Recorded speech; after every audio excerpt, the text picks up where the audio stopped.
So far in the lead up to Revan's Revenge's first release, we've shown the initial 5 units for the Republic and Sith in space, so today it's the Mandalorian's turn, and we're actually going to be showing the first 7 units available to the missile-loving Galactic Crusaders.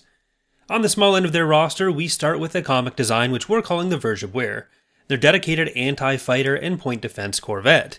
It's equipped with heavy lasers, and it's pretty durable for its size, so especially with how effective lasers can be against larger ships in the combat of the era, it can actually be quite good at fighting other enemy ships beyond just fighters. A step up from that, we have 2 different versions of the Shadlar, one from earlier and one from later. The earlier, more insectoid-looking one has medium turbo lasers and light ion cannons, as well as some concussion missiles.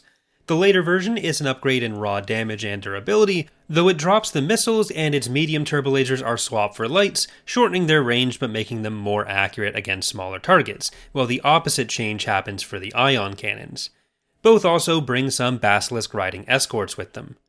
Next is the Shukular, another comic design we've assigned a Mando a name for.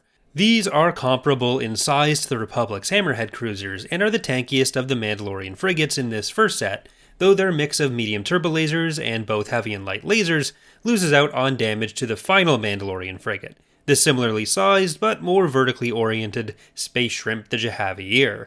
This one comes with weapons far more oriented to capital busting, including assault concussion missiles, heavy ion cannons, and medium turbo lasers.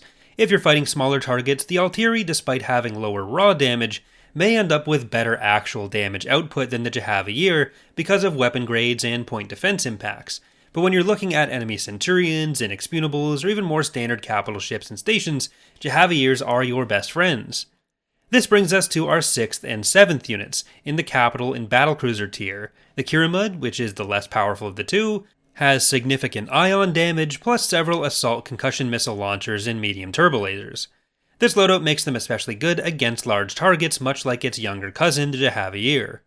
The Kandosi is the largest ship of the Mandalorian fleet at over 1 kilometer long, with a wide array of missiles, heavy and light turbo lasers, and medium ion cannons, all of which makes them function pretty well against almost any target, though they make a really attractive bombed magnet themselves.